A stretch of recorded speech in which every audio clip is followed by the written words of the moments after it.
SESC. Eu me considero aluno do SESC e agora eu estou fazendo uma conferência do SESC. Eu conheço o SESC já muitos anos atrás, né, em Curitiba, na época que eu era estudante e eu queria aprender a encadernar livros, então eu ia lá no SESC para fazer, eles tinham lá o aparelho para cortar, ia cortar, era muito interessante.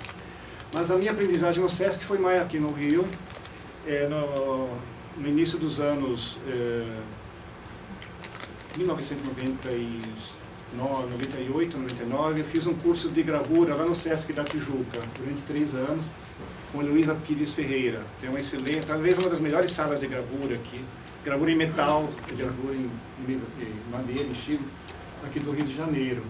Inclusive fizemos exposições coletivas e fruto disso tem até obras no Museu Nacional de Belas Artes, estou lá no acervo e na Biblioteca Nacional, no CREA, foi uma coisa bem legal.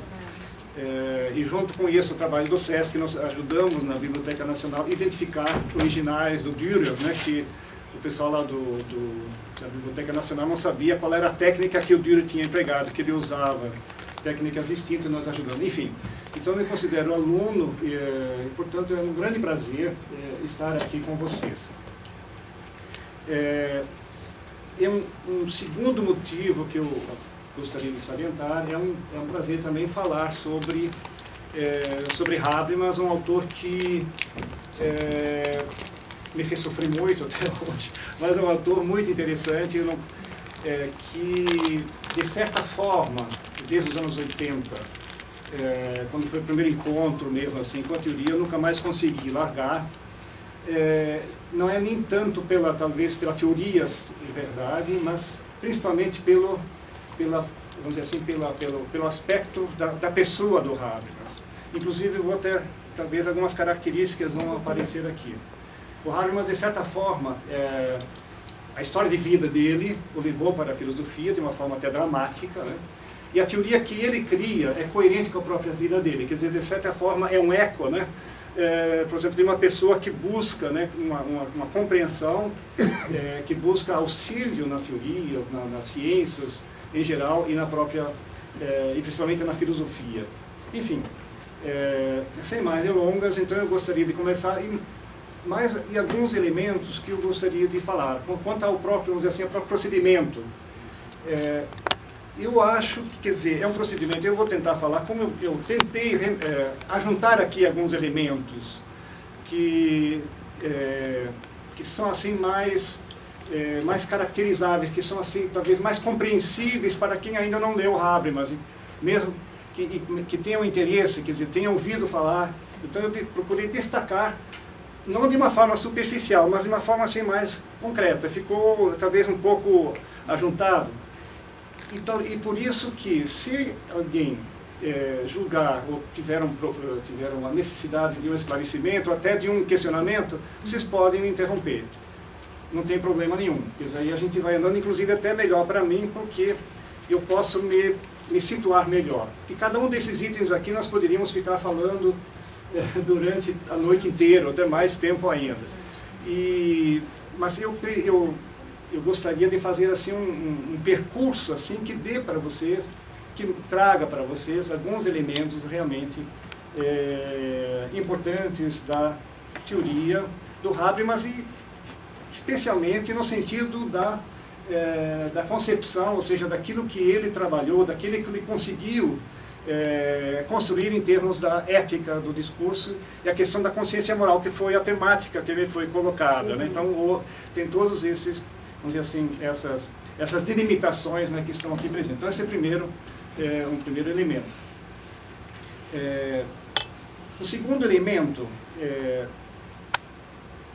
portanto, são várias partes que aparentemente não estão tão interligadas, mas eu acho que vão fazer um sentido para que nós cheguemos no final a poder realmente colocar a questão, que é a questão da consciência moral e a questão da ética do discurso.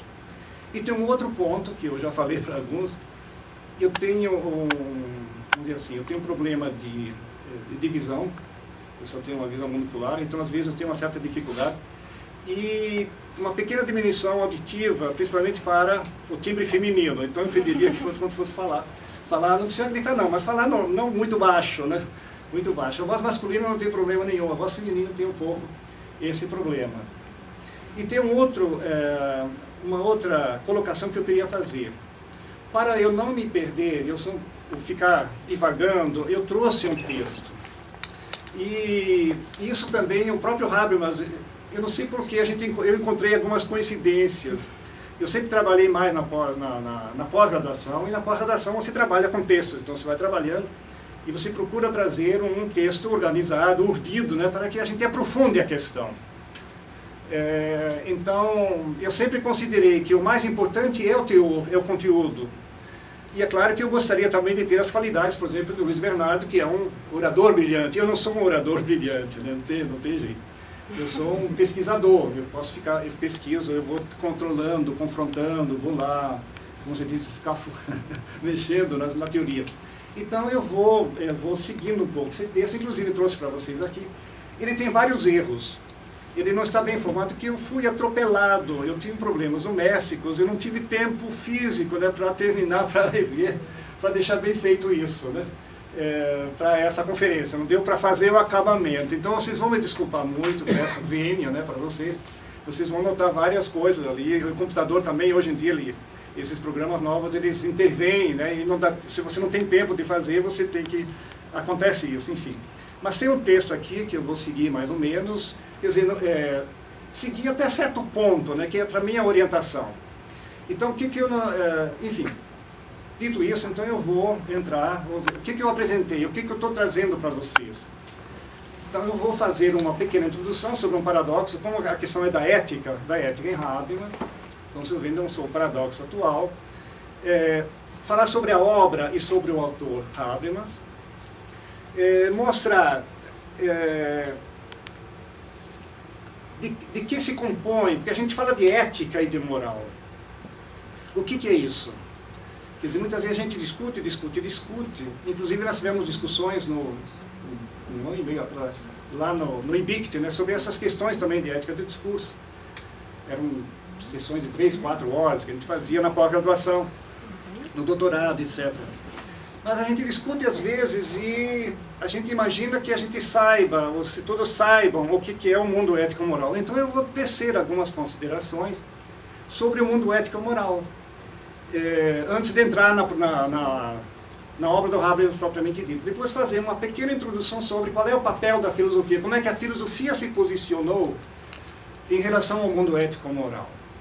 Que não é uma coisa tão evidente, não é uma coisa tão clara e não é uma coisa unívoca. Nós temos posições distintas em relação ao mundo ético e moral.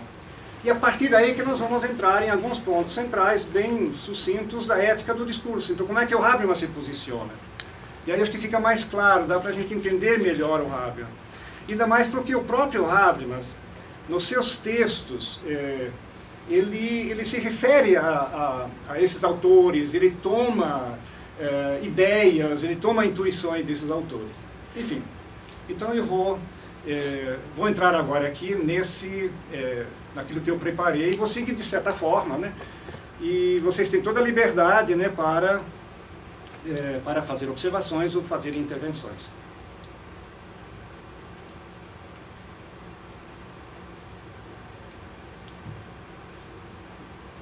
Então, no início é esse que eu chamei de preâmbulo.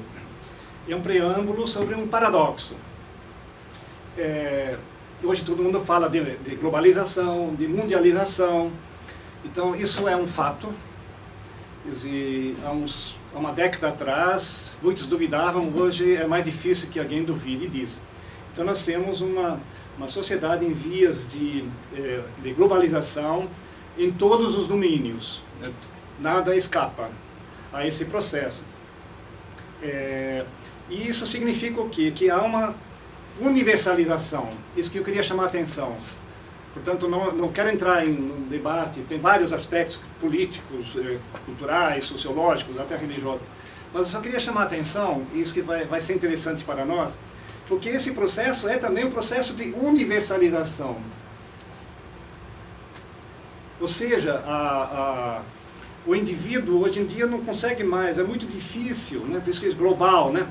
Mas é global, referente ao globo terrestre, mas significa também que há uma certa universalização, ou vários tipos de universalização no que diz respeito às próprias normas. Inclusive, se a gente reflete sobre a situação atual, por exemplo, a possibilidade de uma intervenção militar na Síria, veja bem, nós estamos tendo aí entre outras coisas, nós estamos tendo aí um aspecto universal, ou seja, os países do mundo todo, e hoje graças à internet, etc., nós, praticamente todas as pessoas, todos os indivíduos, né, eles estão tendo as ideias afins, ideias semelhantes, ou seja, estão tomando posições, argumentando a partir de ideias, né, intervenção ou não intervenção, justiça ou não, ou seja, existe uma universalização. Ou seja, problemas, não é mais só o problema, no caso da Síria, ficando no exemplo, não é só o problema de um país árabe, mas se torna um problema do mundo todo. Então, se você olha por aqui, então existe um processo de universalização. Agora, há outros processos, né? Se você pega no mundo, por exemplo, da pesquisa genética, você pega no microcosmos, existe um outro processo, de certa forma em sentido contrário, mas que tem também no final, como uma exigência, a necessidade de se criar normas, onde não há normas, por exemplo, em vários campos, né, pesquisa sobre o cérebro, sobre o neurônio, células-tronco, etc. e tal. Existem tentativas jurídicas, de certa forma, mas onde nem as religiões e nem a moral ainda estão chegando aos poucos. Então, o que acontece? Existe uma necessidade, finalizando isso, que eu queria chamar,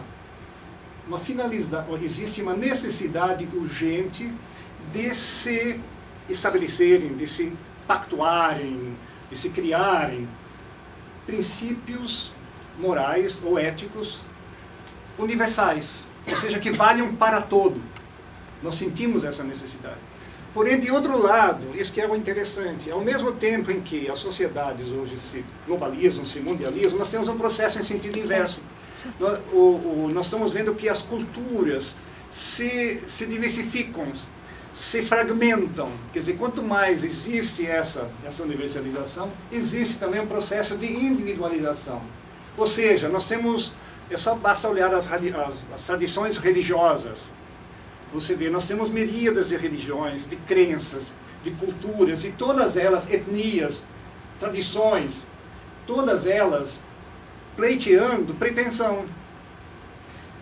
Resumindo, nós precisamos de princípios universais, é uma época em que nós precisamos desesperadamente de princípios universais, e é uma época onde nós estamos sem condições de tê-los. Nós não os temos porque não há concordância. Se nós se nós recuarmos uns 3 séculos atrás, não precisa nem tanto, nós tínhamos certo consenso normativo, por exemplo, no caso da Europa, era o cristianismo. Nós tínhamos um consenso, era um consenso religioso. Nós tínhamos até há pouco tempo um consenso, vamos dizer assim, da religião muçulmana, você vê, mesmo lá também está se fragmentando. Então, esse é, portanto, um paradoxo, né, que nós temos hoje, né? E é um conflito que é interessante, eu estou colocando aqui, porque foi um dos pontos de partida para se criar a ética do discurso. Eu ia até trazer a foto do Apel e do Habermas. A ética do discurso não foi criada propriamente pelo Habermas, mas o primeiro ponto foi do Apel. O Karl Otto Apel, que é um grande amigo, ele está vivo, né? Que foi um grande amigo do Habermas, e que inclusive esteve no Brasil. O Apel esteve no Brasil, 1996, no fim de 96, ele deu durante um semestre inteiro um curso de ética lá na pós-graduação em filosofia da Gama Filho, lá na Piedade. Então ele vinha 3, 4 horas por dia, ele vinha lá. Mas enfim, ele que começou esse trabalho, e o Habermas depois, eles têm uma disputa entre eles, né? Tem alguns pontos de divergência, mas o Habermas o Apel é que toma como ponto de partida o princípio da argumentação em geral e extrai desse princípio a questão da ética do discurso. Bom, então esse primeiro ponto, eu já passaria para o segundo, portanto é apenas vamos dizer assim, uma colocação inicial para que nós possamos, inclusive, entender melhor a própria ética do discurso. Ela pretende ser até uma alternativa para isso. Talvez uma alternativa fecunda entre as várias alternativas que estão se apresentando no cenário hoje. E aí, com isso, eu passaria já ao ponto seguinte, que é o Habermas. Mas antes disso, eu queria lembrar o seguinte, que qual é a reação da filosofia ante esse paradoxo? Ou seja, a própria filosofia se encontra dividida. Existe aquilo que eu chamo aqui no texto de os filósofos do sim e os filósofos do não, né? Que a filosofia teria condições, segundo uns ela teria condições e segundo outros não. Entre os que acham que não, vocês certamente conhecem um que é o Nietzsche, né? Nós temos também o David Hume, né? Que acha que é impossível, né? Que se encontrar princípios éticos, inclusive é impossível fundar princípios éticos. E aí os argumentos dele são diferentes. Os argumentos do Nietzsche são uns, é claro, os do David Hume são outros. Os do David Hume é interessante lembrar, inclusive o Kant vai reagir a Hume. O David Hume ele é quase contemporâneo, um pouco anterior ao Kant. O David Hume ele coloca o seguinte: nós temos dois tipos de juízo. Nós temos os juízos de fato e temos os juízos de valor. Nós podemos fundamentar, discutir sobre juízos de fato, ou seja, juízos de fato são juízos que reproduzem conhecimentos objetivos, né, das ciências, né, experimentais. Eu posso comprovar, eu posso analisar. Agora, os juízos de valor são os juízos morais, eu não tenho como. Ele é impossível, né, então não há como fundamentar. Eles são algo pessoal, são valorações que a razão, que são, de certa forma, avessas à razão. A razão não tem como trabalhar com eles. E aí nós vemos o Kant enfrenta exatamente esse problema, e ele vai aparecer daqui a pouco. Então são os filósofos ou não. E tem os filósofos do sim, e que nós vamos ver aqui, não é só o Kant, mas já um dos nossos fundadores da filosofia, que foi o Aristóteles. Sem falar, naturalmente, o Sócrates, nós vamos ficar no Aristóteles. Vamos ficar no Aristóteles. O Aristóteles, ele escreve a Ética Nicômaco, e a Ética Nicômaco exatamente abre essa possibilidade no momento em que o Aristóteles distingue dois tipos de racionalidade, a razão, vamos dizer assim, teórica e a razão prática. Então ele coloca o seguinte: mesmo na questão dos valores, das normas, do nosso comportamento e de nossas ações, elas não são imunes à razão. É uma razão sui generis, mas não deixa de ser razão. Ele chama de razão prática.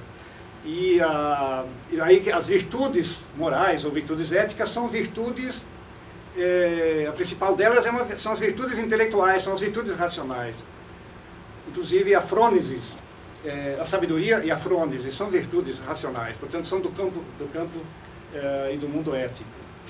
E o Aristóteles ele estabelece uma ética em cima em cima da felicidade, em cima da eudaimonia, em cima das virtudes.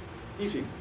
E o Kant vai trabalhar com a questão da boa vontade e a questão do dever. Isso nós vamos ver logo mais, um pouco melhor.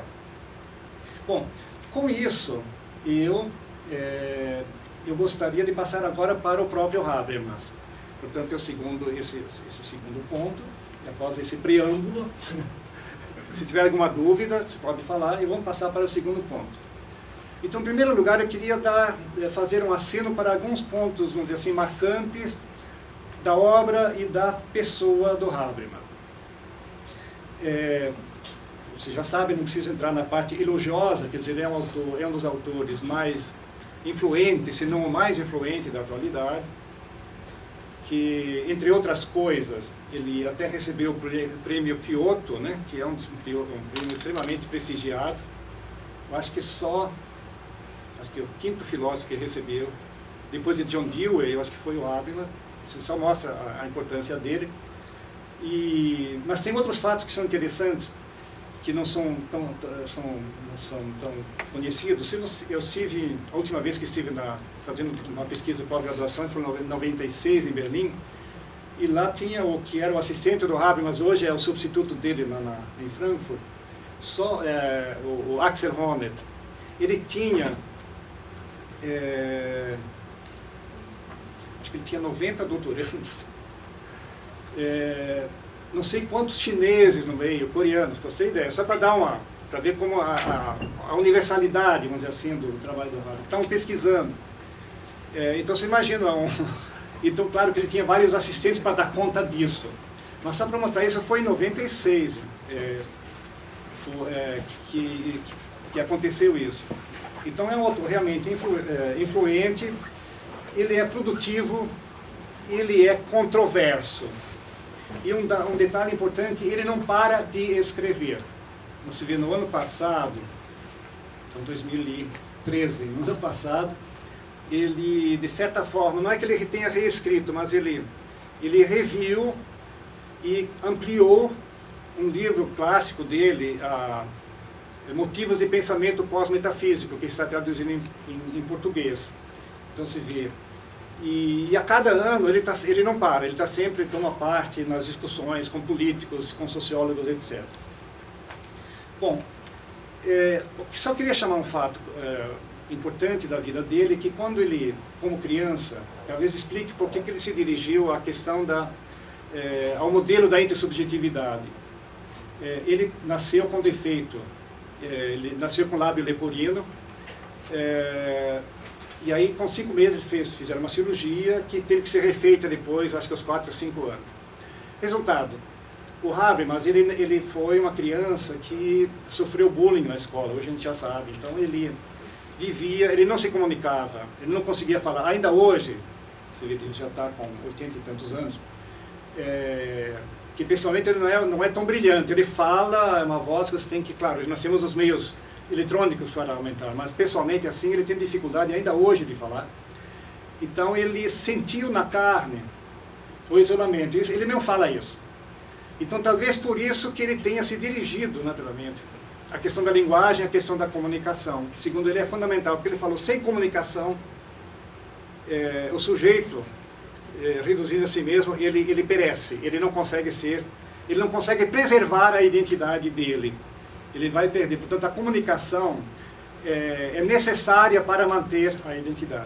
Um segundo fato importante da vida dele, ele participou da juventude nazista, todo jovem era obrigado, com 15 anos, e ele viveu o fim da guerra, ele tinha 16 anos, se não me engano. Então ele era um cara sempre interessado, organizado, devotado. Ele não queria perder tempo, ainda hoje, ele não quer perder tempo, ele tem que fazer as coisas.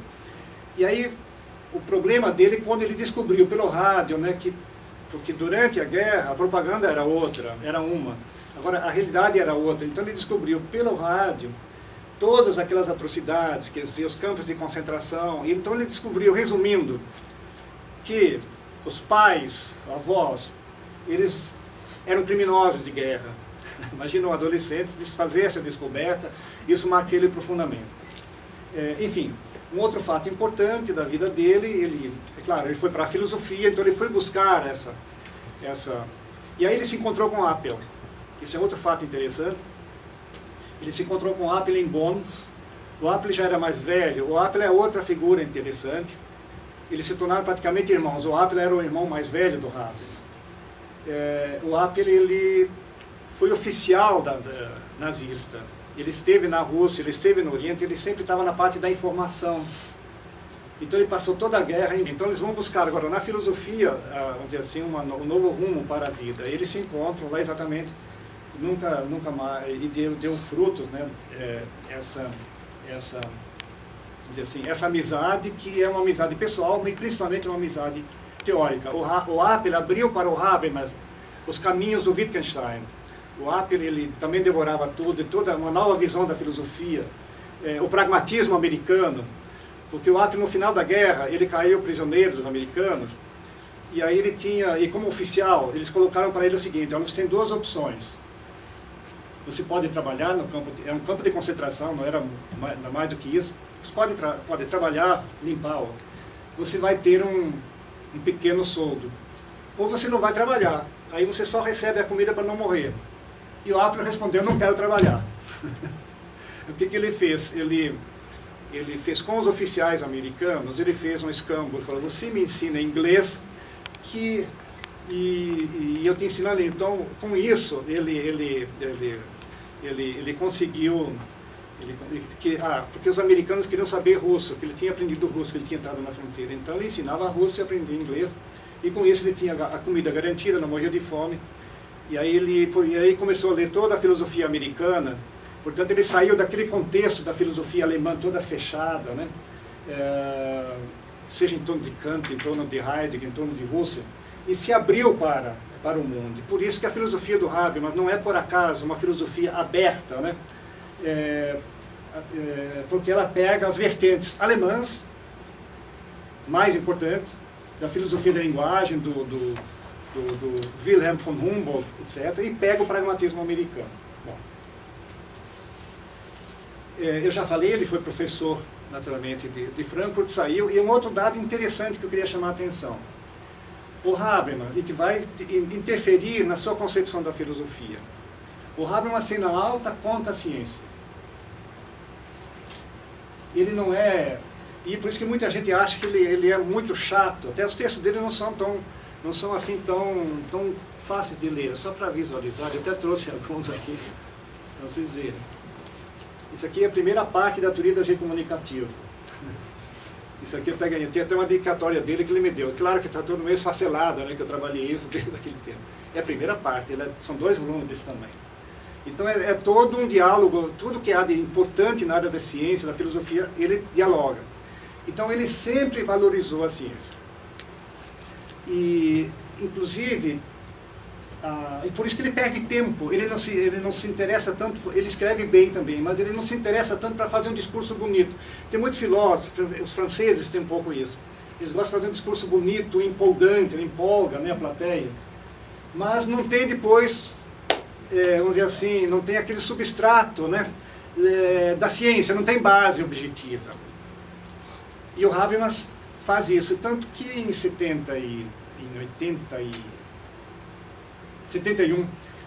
depois daqueles debates com os estudantes, a revolta de maio de 68, e o Habermas, ele na época era professor de filosofia e sociologia em Frankfurt, no centro da Alemanha, então ele entrou de cheio nas discussões, nas brigas, inclusive cunhou aquela famosa, os estudantes não quiseram mais saber dele, e uma parte, né?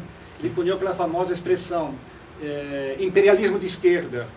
E aí os de esquerda, é claro, eles achavam que só os do direito que eram imperialistas, os de esquerda eram democráticos, ele falou, cunhou essa expressão. E aí ele saiu, inclusive na época que eu estava na Alemanha, eu tinha feito doutorado lá. Só que na época já tinha, os escritos dele já eram vendidos com edições piratas. Quer dizer, ele já era tão procurado na época. Mas aí ele saiu, ele se desgostou dos estudantes, porque todos aqueles os de esquerda principalmente, eles queriam mudar o mundo, etc e tal. Depois, quando o Habermas viu o que eles começaram a fazer, ele se desgostou com os colegas filósofos alemães, que achavam que o Habermas era mais filósofo que sociólogo, ele não ficava só em Kant, não, ele ficava lá fazendo teorias meio incompreensíveis. O Habermas falou, sabe de uma coisa? Isso foi meu orientador, eu conheci o Habermas a primeira vez através do meu orientador. O Habermas foi tirar férias dos filósofos e foi fazer um curso de reciclagem com os sociólogos. Então ele aceitou fundar um Instituto Max Planck. Isso que é interessante, um lado não conhecido, eu gostaria de mostrar isso. É uma coisa que pouca gente conhece, não se fala muito isso. Ele foi um co-criador, co-diretor do Instituto Max Planck. Se vocês vão hoje na Alemanha, é um instituto de pesquisa, pesquisas objetivas, internacionais, extremamente prestigiado. E o Habermas foi um dos que criaram esse instituto. Ele foi o co-diretor. Ele com o Weizsäcker, um outro nome muito importante, você vê que é cientista. Então o Habermas, ele é um filósofo que não é só filósofo. Aliás, na escola ele foi assistente do Adorno, acabei pulando essa parte. E o Adorno, a escola de Frankfurt também era uma escola interdisciplinar, não era só filosofia, era filosofia, era sociologia, era política e era arte. Walter Benjamin, por exemplo, qualquer um deles, esse que escreveu A Arte de Amar, como é que é o nome dele? Traduzido para o português, Erich Fromm, Marcuse, veja bem, então eles criaram a teoria crítica, era uma teoria não mais feita a partir de princípios metafísicos, mas a partir de baixo, vamos dizer assim, a partir de um diálogo com a ciência. Então o Habermas foi para Starnberg, inclusive ele mora em Starnberg, lá ele tem a casa dele, é no sul da Baviera, um lugar bastante bonito, antes dos Alpes, um lugar muito bonito, e lá ele dirigia, ele dirigia 20 ou 30 cientistas políticos e sociais. Eram pesquisas destinadas às condições atuais, né, para a paz. E saíram vários projetos. Aí quem foi trabalhar lá nos seminários? O Luhmann, Niklas Luhmann, que é outro autor fantástico e fundamental para a teoria habermasiana, a teoria de sistemas luhmanniana. O Luhmann ia lá, e outros, vários outros, não eram só filósofos, não. E o Habermas que dirigia, lá que ele redigiu isso. Isso aqui é fruto de pesquisa, por isso que é todo dividido em pedaços, não é um livro sistemático, não é mais uma teoria padrão, é uma teoria agora feita em fragmentos, é um dos pontos que vocês vão encontrar aqui. Eu não estou nem tão preocupado em acompanhar todo o texto, porque você já tem o texto, né? Então, eu estou aqui desenvolvendo alguns pontos. Portanto, e de lá ele só saiu em 83, aí ele assumiu a cátedra de Frankfurt. Aí ele voltou para a universidade e se aposentou 90 e poucos, não me lembro, 94, está no texto aí, eu sou ruim de data e de nome, enfim. Então isso é um dado importante. Ou seja, para você compreender Habermas, você tem que valorizar a ciência.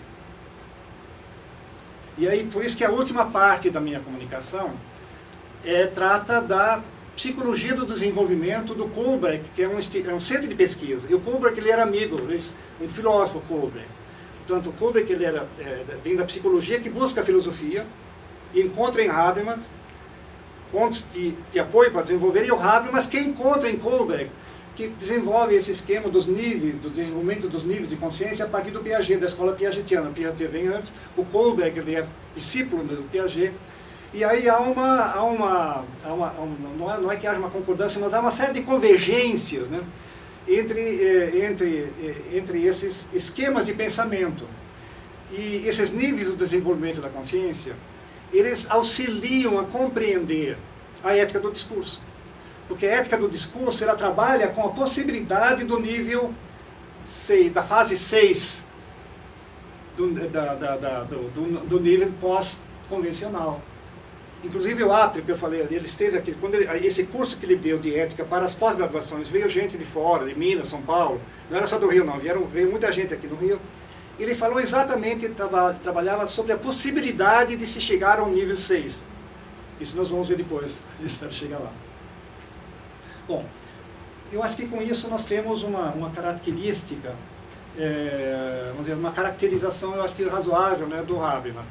E só para finalizar, ele esteve em 89 aqui no Rio, 88, perdão, ele esteve no Brasil, ele esteve no Rio Grande e São Paulo, aqui no Rio. Aqui no Rio ele esteve 3 dias, então ele deu palestras lá na UFRJ, e deu palestras também lá no fórum, e eram traduções simultâneas. Do Happel também foram traduções simultâneas do Goethe. O Goethe então trouxe toda a aparelhagem para ter. Inclusive lá, eu me lembro da conferência do Happel lá no fórum, da Praia Vermelha, tinha gente saindo pelo ladrão, como a gente via. Estudante em cima e embaixo, mas não se ouvia, você podia ouvir uma agulha cair no chão. Foi um evento muito interessante. E mais um detalhe, né? O Habermas estava no meio, tinha o tradutor, né? O Sperber, que era o tradutor, eu estava aqui, eu era mais o Cicerone, a gente se conhecia, então E aí o que vinha? As perguntas dos estudantes. Isso que é uma coisa, outro aspecto interessante do Habermas. A valorização do estudante e do professor. Aí, bom, foi a conferência dele, na época eu acho que era Soberania Popular, acho que ele escolheu esse termo, que depois foi publicado. E aí chegou um momento que o tradutor aqui cansou. Aí ele falou por trás do Habermas, em português, é claro. Mas o Habermas captou. Ele falou, Flávio, olha, pega as perguntas e pula, já está muito cansado.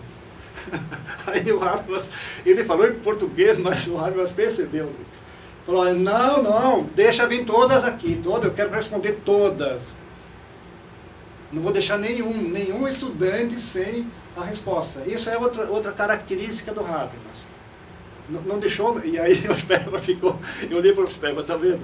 Então foi até o fim e respondeu todinhas. Porque para ele, o estudante, ele falou, eu sou professor. Inclusive, um dado interessante, porque como ele era uma figura já conhecida, né, em 88, então foi um almoço lá na Praça 15, tem aquele negócio, acho que agora nem funciona mais, tinha um negócio redondo lá, tinha uma peixaria lá, enfim. Mas aí vinha o pessoal, os entrevistadores, ou seja, queriam fazer uma entrevista com o Habermas, falar sobre isso, sobre aquilo, e o Habermas, e eu era o tradutor. O Habermas disse, não, eu sou professor, eu não sei nada, eu não quero falar. Tanto que aí escreveram, o artigo Habermas estás no bando, ele falou, eu não sei, eu sou um simples professor de filosofia, eu não entendo nada de Brasil. Olha o cientista aqui. Eu só falaria alguma coisa se eu soubesse. O que eu vou fazer? Eu vou dizer o quê? Eu vim para fazer conferências, eu sou um professor. Então essa é a personalidade do Habermas. Portanto, eu tenho essa simpatia. Ele veio com a esposa na época, quer dizer, um dia ele reservou para ele, metade ele foi levei ele lá na Praia da Macumba, passeamos da Praia da Macumba. E um outro meio-dia ele quis sair sozinho pelo Rio, outra característica. Sozinho por aí. Falei, não, eu quero sair sozinho, eu fui com a esposa dele. Enfim, com isso eu acho que nós podemos passar para outro ponto, mas eu acho que isso são pontos importantes, essa questão da ciência. Portanto, o Habermas está preocupado. Para ele, a filosofia, ela não é algo que eu vou mostrar mais alguns pontos agora de forma assim meio em forma de blocos aqui que eu organizei assim para não me perder, para pegar alguns pontos interessantes. Então eu vou passar agora para a filosofia do Habermas, alguns pontos que eu acho importantes.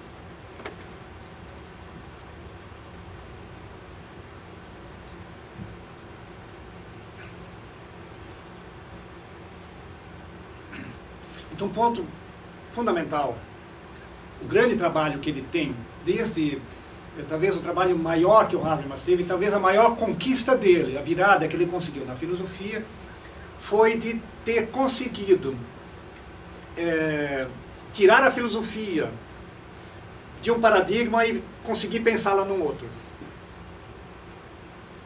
Ou seja, ele consegue repensar as questões da velha filosofia, vamos dizer assim. Não mais, ou não apenas, em termos de um paradigma da consciência de um indivíduo. Podemos simbolizar isso, visualizar isso no cogito ergo sum de Descartes, que é o paradigma disso. Ou seja, antes de Habermas, e o próprio Habermas, antes de Teoria do Agir Comunicativo, que foi publicado em 81. Portanto, ele trabalhou durante 10 anos lá no Max Planck, que ele não só dirigia lá os políticos e sociólogos, mas ele estava já discutindo parte disso aqui, é fruto daquelas discussões, já para o seu projeto filosófico, ele nunca largou. Então você vê, se você pensa no Descartes, como é que funciona o pensamento filosófico, a reflexão? Eu tenho que entrar em mim mesmo, eu, ego, cogito. Inclusive é a última certeza, ego cogito, ergo sum, até a própria existência eu posso duvidar, toda aquela famosa eporrê cartesiana, né, do discurso do método, que é, aliás, um livro que todo mundo estudante deveria ler, assim, em termos de método. Mas vamos dizer assim, é o modelo do paradigma monológico. Para você fazer filosofia seguindo o padrão cartesiano, você precisa de um sujeito. Isso ainda continua em Husserl, em toda a fenomenologia. Porque, em última instância, qual é o critério de verdade? Porque o Descartes quer buscar certeza, a filosofia quer buscar certeza. O Habermas também. A gente pensa que não. Só que ele vê que a certeza não é mais possível naquele sentido absoluto. O Platão também queria. o Pitágoras ou o Pitagoras, que é, de certa forma, o iniciante da filosofia, matemático, né? Ele também queria. Mas cada um tinha um método, um modelo, um paradigma diferente. Então, na filosofia moderna, inclusive você vê grande parte da filosofia fenomenológica e pós-fenomenológica, qual era a discussão? Sujeito-objeto. Como é que, a certeza, tá? E o problema básico da filosofia, da teoria do conhecimento é esse. Como é que o sujeito consegue conhecer um objeto? Aí você pega, inclusive, o Tomás de Aquino, né, que tem toda aquela epistemologia desenvolvida, né? Então tem os escolásticos, tem aquela... Como é que se conhece? Bom, nós temos a visão, nós temos os sentidos, né? E aí você vê, já os clássicos sabiam que nada está na nossa cabeça que não tenha passado pelos sentidos. Isso vai para o empirismo inglês, né? Só que também são os sentidos. Só que aí tem quem pergunta, não me lembro agora, um dos ingleses pergunta, tudo bem, tudo que está na nossa cabeça passou pelos sentidos, mas nós temos as ideias também, por onde elas passaram? Aí com isso cai um pouco a questão do empirismo radical. Mas de qualquer forma é isso. Então, eu tento pensar, eu sozinho. Então esse é o processo que eu tenho que fazer comigo mesmo, eu tenho que me recolher. O barulho, a comunicação só me atrapalha.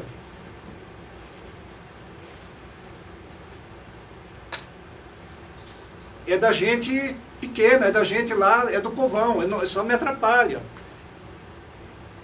É a loquacidade, eu tenho que me fechar, é um discurso diferente, é uma reflexão, é uma meditação, meditações cartesianas.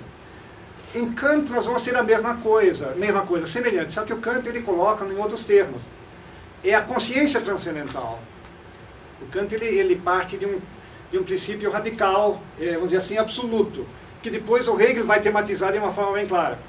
A consciência transcendental. Eu tenho que pressupor uma consciência transcendental. Não é a minha consciência, nem a sua, nem a sua, nem a sua.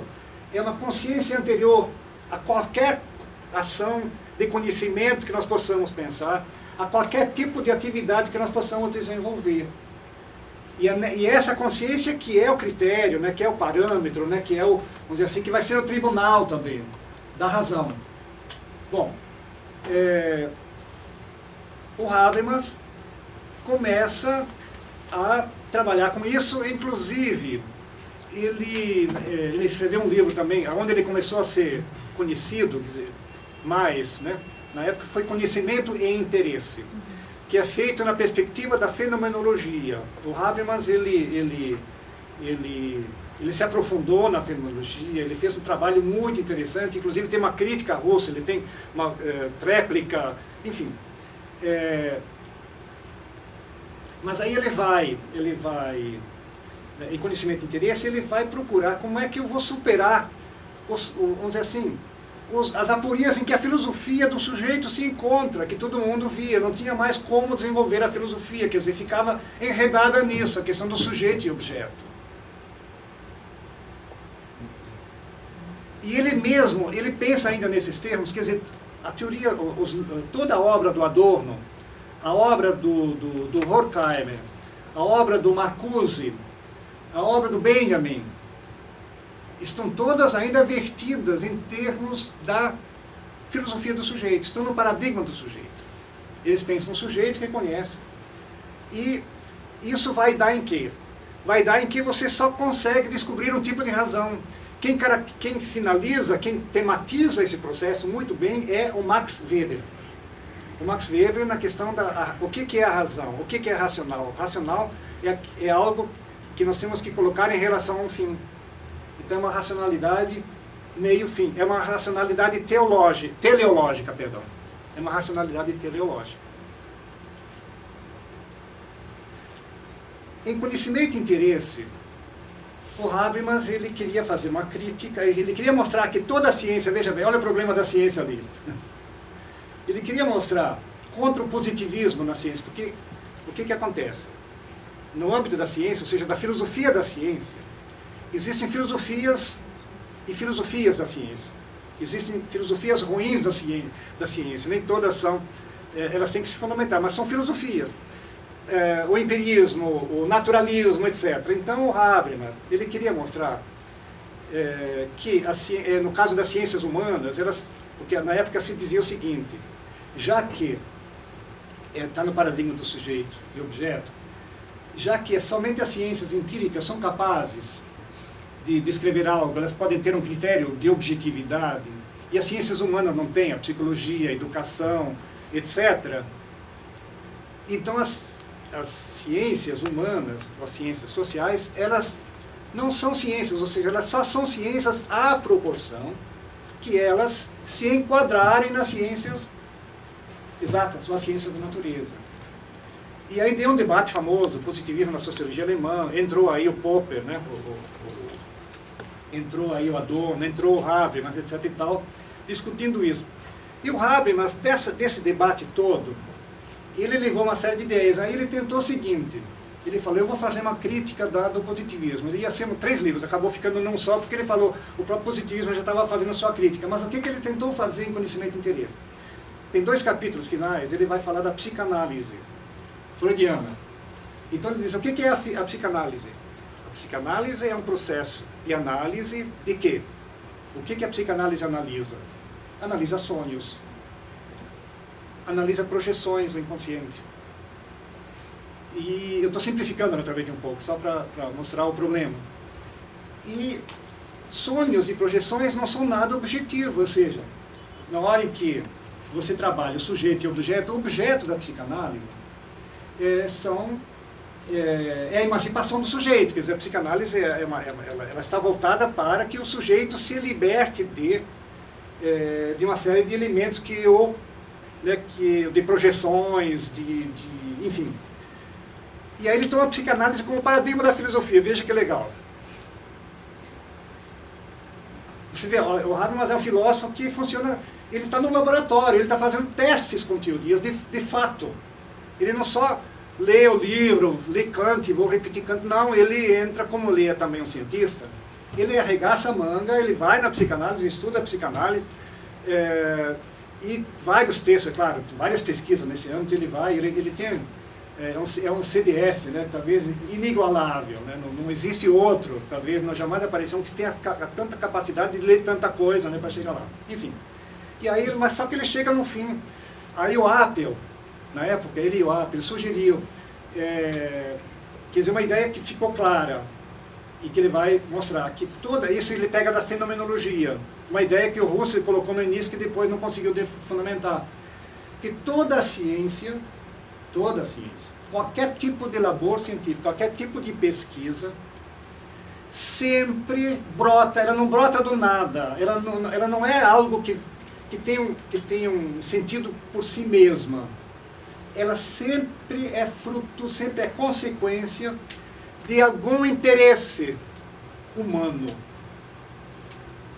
Portanto, ela não é objetiva inteiramente.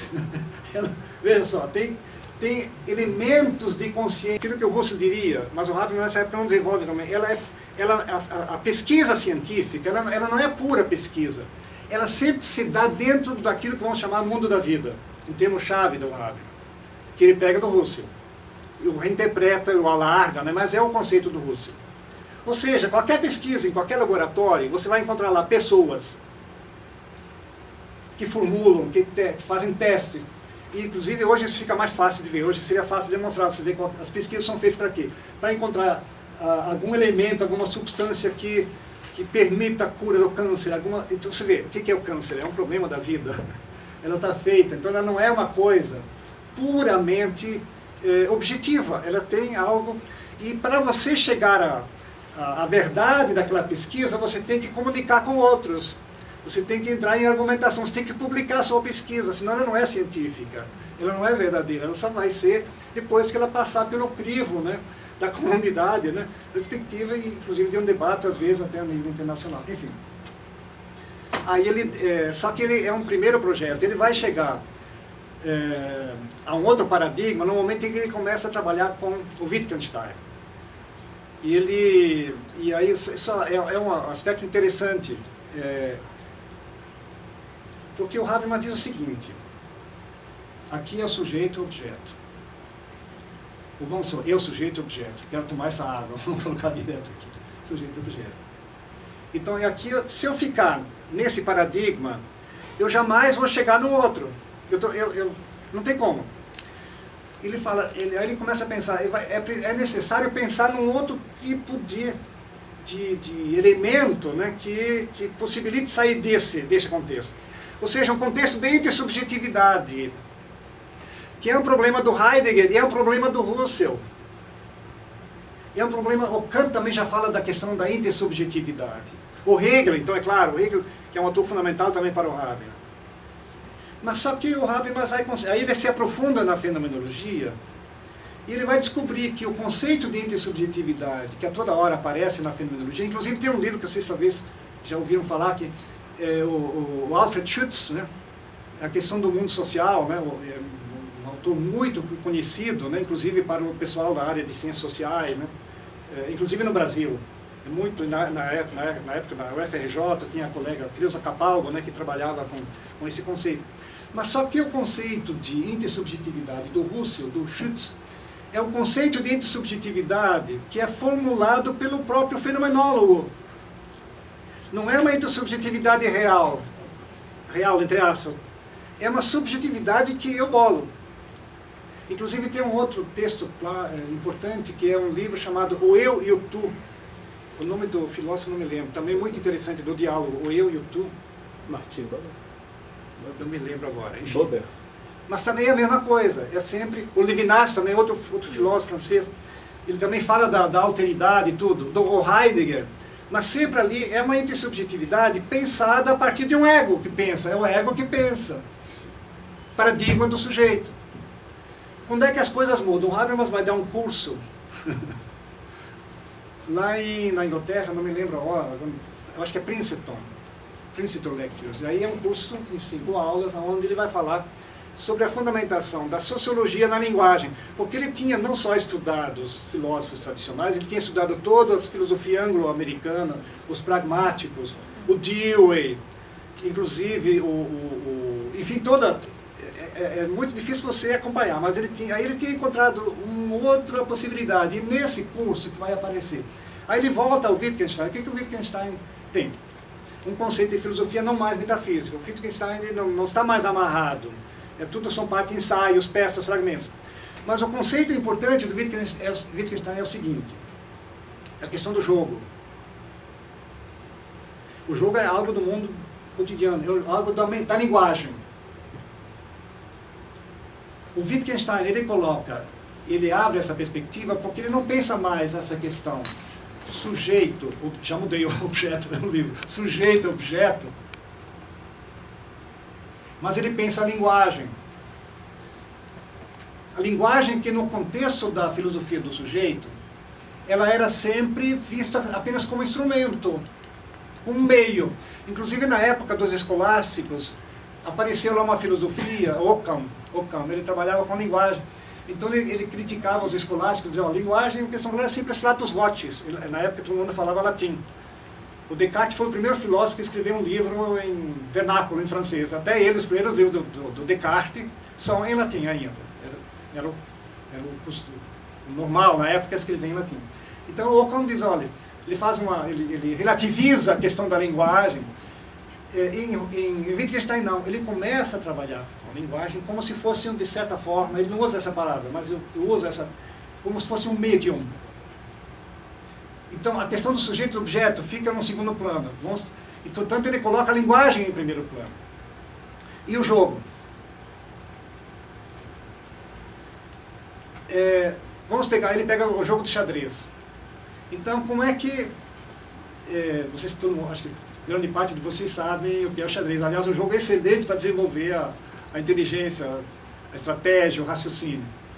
São aquelas peças, né, são duas equipes, né, são dois exércitos, né, com sua rei e sua rainha, são 64, né, casinhas que vão seguindo. Enfim, mas o que interessa para o Wittgenstein é o seguinte: cada peça tem um movimento.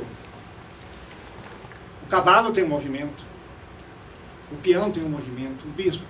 Ou seja, cada peça segue uma regra de jogo. Ou seja, então quando é que eu sei jogar xadrez? quando eu conheço as regras do jogo do xadrez. É a mesma coisa quando eu jogo cartas. Ou quando eu jogo futebol. Para nós é mais fácil o futebol. Quando é que você... Claro, não basta só saber as regras. Você pode ser um bom juiz, né? Mas para ser um bom juiz, você tem que saber as regras do jogo. Senão você não sabe o que é futebol. Voltando ao xadrez. Então, e aí a ideia do Wittgenstein foi a seguinte. Então, fazer filosofia não precisa ser aquilo que era feito até o momento e continua sendo feito por vários filósofos ainda, ou seja, pegar uma ideia, um fundamento e tirar as conclusões dessa ideia. Fica fácil se a gente retornar ao Platão. O que o Platão faz? Ele separa a realidade em dois mundos, o mundo das ideias e o nosso mundo aqui, certo? O que são as ideias? São absolutas, ideia de verdade, ideia de beleza. Isso é uma coisa importante dos gregos, eles colocavam a beleza acima de tudo, quer dizer, junto com a verdade. A verdade, unum verum bonum, e a questão ética. Ou seja, essas ideias são perfeitas, essas ideias já existem por si mesmas, já são lá. E aqui nós temos, o que nós temos aqui, nós também temos ideias, só que a ideia de beleza, só que essa ideia de beleza que nós temos aqui são mera participação daquelas ideias. São uma sombra daquelas ideias. Então, e a filosofia de Platão trabalha com isso, é fantástica, ele trabalha com diálogos, mas vamos dizer assim, o esquema, o paradigma é esse. Em Wittgenstein diz, nós não temos mais chance. Aliás, o próprio Aristóteles, discípulo de Platão, já se posicionou contra essa questão do idealismo platônico. Não vou entrar aqui, por isso que eu tenho aqui, não sei se eu vou seguir muito, né? Porque a gente começa a falar, é um mundo fantástico, a filosofia você... enfim.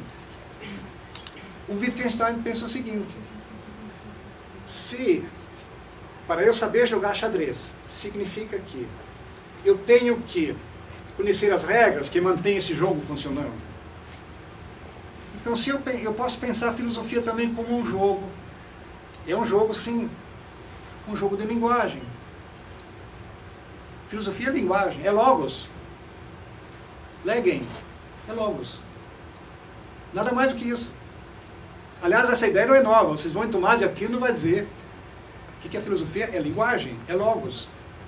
Inclusive a própria verdade. O que é verdade? A verdade é o que nós sabemos da verdade, nós sabemos algo na linguagem. Mas a linguagem mesmo, para Tomás de Aquino, não é algo concreto. O concreto é Deus. Mas, na realidade, se você disser que a verdade filosófica é um ente concreto, é uma besteira. O povo vai olhar para você, está meio esquisito. É linguagem. Então, veja bem, é um jogo de linguagem, a filosofia. Agora, para eu saber o que é esse jogo, o que eu tenho que fazer? Eu tenho que reconstruir as regras que mantêm esse jogo funcionando. É uma ideia até simples. E é isso que o Habermas pega do Wittgenstein.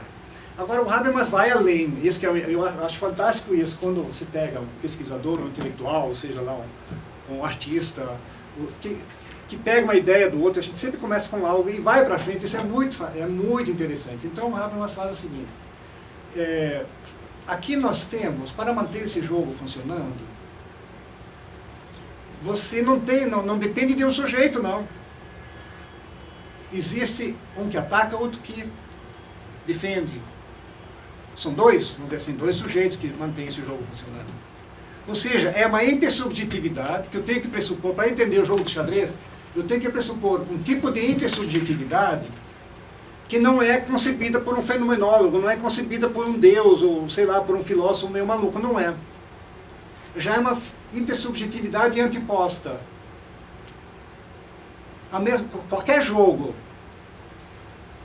É claro que hoje nós temos os jogos vamos dizer assim, de internet, mas mesmo assim você vai jogar, sempre tem um pró e um contra, senão não tem graça. Um jogo sozinho, não sei se existe. Eu estou pensando agora, me deu uma ideia, agora, será que existe nessa nova realidade virtual algum jogo que você jogue sem ter um outro? Que não pressuponha um ponente e um oponente. Então, veja bem, é com esse tipo de intersubjetividade que o Habermas ele tem ideia, e aí ele vai para a linguagem, volta para o Humboldt, volta para o Peirce, e vai descobrir aonde. Ele vai, vamos dizer assim, aterrissar na prática comunicativa cotidiana. ou seja, no ato de fala. Qualquer ato de fala, por mais corriqueiro que seja, na cozinha, na lavanderia, na rua, no tribunal, onde quer que seja, sempre nós temos uma intersubjetividade. Então vocês percebem, ele parte exatamente da prática comunicativa humana. A partir dessas ideias, veja bem, então ele chega aqui. E aí ele desenvolve aquilo que nós chamamos de... 30 minutos. Finalizar. Para acabar tudo. Mais ou menos. Tá vendo? Porque depois seria legal se as pessoas até aproveitassem para falar durante também. Eu tentei fazer tudo. Não, só vou fechar isso aqui que é importante, aí eu vou fazer assim, a ética do discurso direitinho. Depois vocês podem ler isso aqui, que tem muitos erros, veja bem, mas eu acho que já dá para... Aquilo que eu ia dizer também, vocês já tem aqui. Então, veja bem. Mas eu vou fechar para vocês falarem também.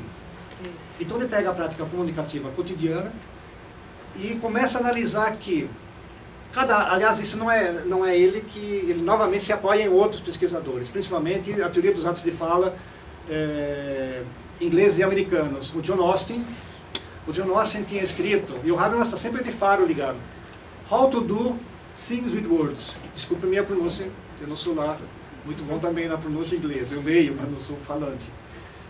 Como fazer coisas com palavras. É um livro muito interessante. Aí depois vem o Searle, um filósofo americano muito importante, a teoria dos atos de fala. Ou seja, a linguagem não é só aquilo que o Ockham lá, na Alta Idade Média, dizia que é um flatus vocis, é um simples instrumento, né, como simples. A linguagem é algo muito mais consistente, porque nós até fazemos coisas com a linguagem. Então isso aí tudo vai contribuir para o Habermas, mas eu não posso me estender muito. É que quando você pega um fio, ele começa a puxar e cria... o Peirce também é outro autor importante. Ele mostra que quando nós usamos a linguagem, portanto o Habermas não está... o ponto de partida do Habermas, nós temos a guinada linguística, portanto ele dá a guinada linguística, certo? Mas ele dá uma segunda guinada linguística, que é a guinada pragmática dentro da linguística. Porque a guinada linguística foi dada, vamos supor, um dos que colocou isso bem claro foi o Saussure. Saussure é um francês, né? O Saussure faz a distinção entre langue e parole. Isso é uma coisa importante. Mas era uma coisa mais, que é a base do estruturalismo, que foi uma onda, né, que dominou uma década quase, né, ou mais até a filosofia, principalmente na França. O Saussure tinha feito essa distinção, ou seja, a palavra é aquilo, é a língua falada, ou linguagem, a língua em uso, enquanto que a parole é a língua. O que é a parole? É a gramática portuguesa, a sintaxe portuguesa. E aí que eles começaram a distinguir entre a estrutura da linguagem. Enfim, mas no sentido habermasiano não, ele não se interessa por isso, ele se interessa pela linguagem em ato. Aí o Austin já tinha colocado, nós temos todo ato de fala, portanto o ato de fala, ação de fala, ele sempre tem um sentido ilocucionário, ou seja, o que interessa para Habermas, ele tem sempre o ilocutivo, o ilocutório, a tradução muda. Querendo ou não, quando nós falamos no dia a dia, querendo ou não, na hora em que eu falo, ou inclusive mesmo na hora em que eu penso, quando eu penso, eu estou usando a linguagem. Na hora que eu entrei na linguagem, eu não tenho como. É um fato, não dá para explicar, mas é algo... Eu faço certas pressuposições implicitamente que eu não posso deixar de fazer. Ou seja, se eu uso, a não ser que eu seja uma pessoa que não esteja de posse plena das minhas faculdades. Mas qualquer pessoa normal, na hora em que ela usa a linguagem, ela tem uma intenção de se comunicar com alguém, com alguma coisa. Senão ela não falaria, não usaria a linguagem. E tem outras pressuposições que o Habermas tira disso. Ou seja, tem os universais pragmáticos.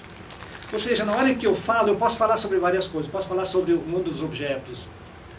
E na hora que eu digo, esse copo tem água, é um ato de fala, vamos dizer assim, sobre o mundo objetivo, o mundo dos objetos. Na hora que eu falo, esse copo tem água, se eu for uma pessoa normal, eu queira ou não, eu estou aliando ao meu ato de fala uma pretensão de universalidade absoluta. E vocês podem olhar, vocês podem concordar, ou vocês podem discordar. Ou seja, na hora que vocês concordaram, vocês estão aceitando a minha pretensão de validade. Ou o Walter está aceitando a pretensão de validade. E aí que ele distingue dois tipos de comunicação humana. Tem a comunicação essa, direta, e tem a comunicação, caso alguém dissesse, não, professor, aí esse copo não tem água não. Veja bem, ele disse não. A minha pretensão foi obstaculada. Nesse momento, nós passamos para um segundo nível da comunicação. É um nível mais pretensioso. Nesse segundo nível, não se trocam mais informações. No primeiro nível, nós trocamos informações sobre tudo. Sobre o amor, sobre a vida pessoal, sobre nossos desejos, sobre coisas do mundo, sobre normas da sociedade, sobre direitos, sobre tudo. Na hora em que nossa pretensão sobre algum desses mundos for contradita, nós passamos imediatamente para um segundo plano. E aí eu perguntaria, por quê? E aí, quem não aceita que esse copo tem água, ia ter que me dar um argumento. Está vendo a ética do discurso? Vocês estavam pensando que eu estava longe, eu estou chegando bem pertinho agora de uma forma bem direta. Estou chegando bem lá e vocês vão entender por quê. Depois vocês vão entender o resto. Teria que me dar um argumento. É assim que funciona. Ou seja, na hora em que você passa para o discurso, significa que o alter, o termo latino, né, que é até uma expressão técnica, ego e alter. Depois dessas pesquisas do Harvard, todo mundo usa hoje, né, que é uma expressão técnica. O alter, que pode ser uma pessoa, pode ser até um grupo, mas ele vai, tem duas possibilidades. Ele vai conseguir colocar um argumento forte. Aí o ego que colocou a pretensão de dizer, não é água, o que é? É cerveja. Vamos supor que fosse cerveja. Eu aceitaria. Mas eu aceitaria por quê? Porque o argumento do outro me convenceu. Ou seja, na hora em, quando o ego fala sobre algo, eu posso falar também sobre normas do mundo social.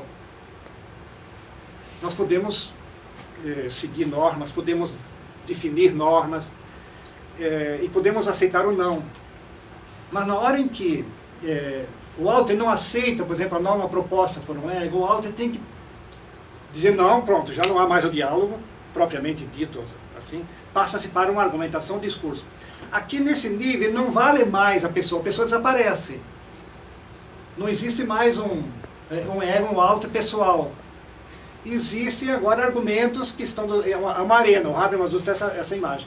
Agora temos uma arena e temos o argumento, é como se fosse uma rinha de galo de briga, né? Temos o galo de briga, tem um lado do outro, que são os argumentos. Eles vão combater entre si. Vence quem? O melhor argumento. Só que aqui, o que define, o que divide, não é a força física, não é a cultura, não é a alfabetização, é a racionalidade. A racionalidade que pode ser detectada por qualquer razão humana. Não precisa ser alfabetizado, não precisa falar inglês, não precisa fazer filosofia, nada disso. Trata-se... Agora, o que é o... Existem milhares de tipos de argumentos. E cada argumento ele é sempre colocado num contexto X, num contexto determinado. E no final, o que acontece? Ou continua o conflito de normas, que era um dos pontos que estava partindo, conflito, certo? Aí as partes se separam, não conseguimos chegar a um consenso. Ou chega-se a um consenso, certo? Só que esse consenso que nós chegamos, tudo bem, chegamos a um consenso, esse consenso nunca é absoluto, nunca é terminal. Porque ele sempre é feito num contexto. Se nós hoje estivéssemos brigando aqui por uma norma para a nossa sociedade, e veja bem, essa nossa discussão estaria sendo realizada aqui no SESC, que é um contexto determinado. Não estaria sendo feito aqui no lado, tem as pessoas aqui que moram aqui meio invadindo ainda, aqui no meio das árvores aí. Seria bem diferente se elas lá discutissem o mesmo assunto, seria outro contexto. Ou seja, isso é um universal do diálogo para a vida. É um universal. Nós nunca podemos chegar a um consenso absoluto, porque vamos chamar agora, vamos utilizar o linguajar apeliano, que se aplica bem, que é também do Peirce. Nós constituímos aqui uma comunidade de comunicação concreta, certo? Mas o nosso argumento, quando nós discutimos, a validade é sempre em termos de uma comunidade ilimitada, que é sempre pressuposta. Ou seja, para que um argumento seja bom, ele tem de poder ser aceitável por todas as pessoas que poderiam ser afetadas, no caso, por essa norma. No caso de vamos supor, se nós estivéssemos aqui tentando chegar a um consenso, vamos supor que nós fôssemos agora para um laboratório, vamos para a Fiocruz. Nós estamos agora na Fiocruz, lá tem a ENSP, né, e tem o Instituto de Pesquisa, são separados, tem até a pós-graduação, tem um diretor lá que foi até aluno lá na Federal, que trabalhou com Habermas, em modelo, muito interessante. Mas vamos supor, vamos para a Fiocruz, agora nós vamos chegar a uma conclusão sobre uma vacina. Está aqui, nós vamos debater, nós somos todos pesquisadores, fizemos as nossas pesquisas, agora nós estamos num conflito, certo? Então aí nós vamos entrar num discurso, numa argumentação que pode levar dias, pode levar anos, pode se transformar num congresso, as formas são as mais diferentes, mais variadas, mas no fundo é um discurso, é uma argumentação. E aí nós poderíamos chegar a um consenso, certo? A um entendimento, como o Habermas fala. Só que esse entendimento, vamos supor, ele teria que levar em conta os interesses de todas as pessoas envolvidas. Ou vamos pegar um exemplo mais concreto. Vamos supor que nós teríamos chegado a uma discussão sobre uma intervenção genética, assim, na questão do cérebro, nos neurônios. Vamos supor que nós não saberíamos como, aliás, tem muitos desses problemas hoje. Não saberíamos se deveríamos adotar tal ou tal procedimento. E nós temos que agir, temos que intervir. Aí também nós podemos trabalhar, e aí nós teríamos que chegar a conclusão a qual nós chegássemos seria de levar em conta todos os possíveis afetados, enquanto seres humanos racionais. Não é muita coisa, é pouca coisa, mas é uma coisa, mas é algo que nós temos. Porque com isso, vocês vão entender uma outra parte aqui que eu falei do campo ética. Eu acho que ficou mais ou menos clara essa questão, e eu vou ter que apressar um pouco. O Kant, ele coloca a questão do imperativo categórico, quer dizer, qual é o procedimento correto que nós temos que tomar. Ele ainda pensa dentro do paradigma do sujeito. Mas o Kant teve uma intuição. O imperativo categórico do Kant não é um princípio transcendental, é uma intuição. É uma intuição fantástica. Ele começa a analisar qual é a única coisa, que ele pega parte de outros parâmetros, mas ele diz, qual é a única coisa que todo mundo, olha aqui, universal, pode achar como boa. O Kant estava na busca de uma moral universal, que não fosse mais uma moral religiosa, uma moral totalmente racional, totalmente autônoma. Totalmente autônoma. Ele diz, o que todo mundo concorda que nós não podemos deixar de aceitar como boa? A boa vontade. Nós não podemos dizer que a boa vontade é má. Isso, do ponto de vista racional. Por piores que nós sejamos, bom, aí qual é o segundo princípio que ele tira dali? É o princípio do dever. O dever é no sentido de elemento racional para, vamos dizer assim, proteger, de certa forma, a boa vontade. Porque diz a boa vontade, tudo bem, todo mundo aceita como uma boa, só que ela é muito ingênua. Então nós temos que ter um princípio racional que seja universalmente aceitável por todos os seres humanos. E aí que entra o imperativo categórico. O único problema dele é que ele faz isso dentro da consciência. O próprio filósofo que raciocina. O Habermas transforma isso num processo de argumentação intersubjetiva. Bom, uma parte final, eu vou só assinar, depois vocês olham que isso não só pra, a gente ainda tem 15 minutos, que a ideia é que as pessoas perguntem, mas é isso, ele já tinha colocado que vocês podem perguntar durante, mas então só eu vou parar aqui, então, eu vou interromper aqui e... Eu gostaria de fazer uma pergunta. Assim. Fala altinho, assim, para eu escutar bem. Porque você tinha dito que Habermas, ele... Espera, deixa eu ir mais perto.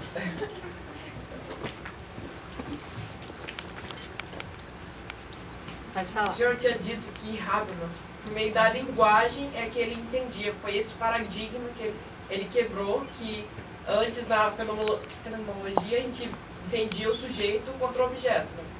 Só que, pelo que eu entendi, se é meio por um debate de ideias que você entende o objeto, então não existe um objeto em si.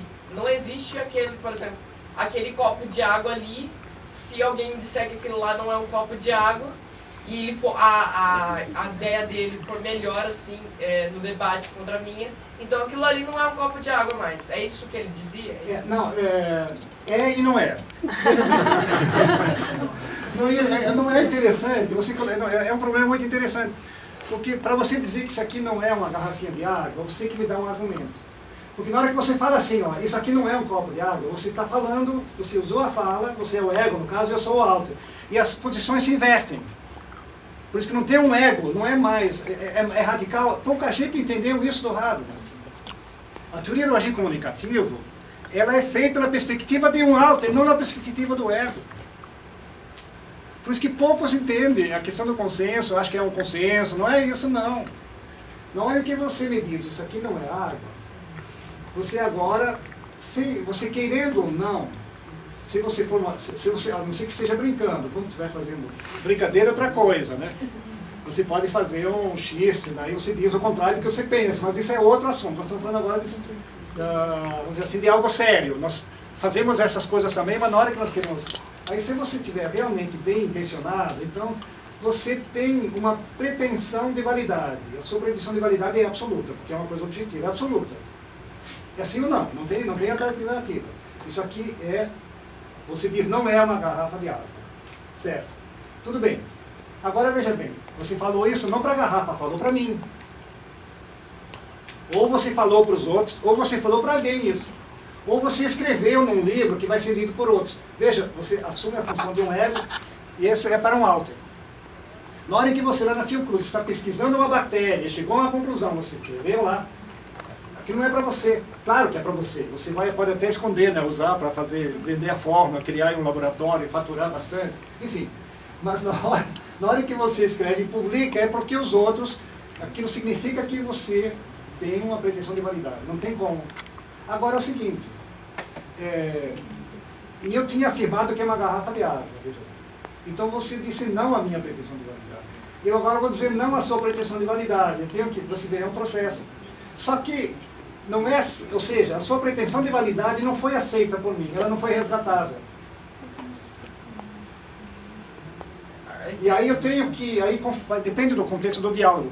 E aí para que a coisa seja eficaz, não adianta só falar, não adianta só negar a pretensão de validade do alter ou do oponente.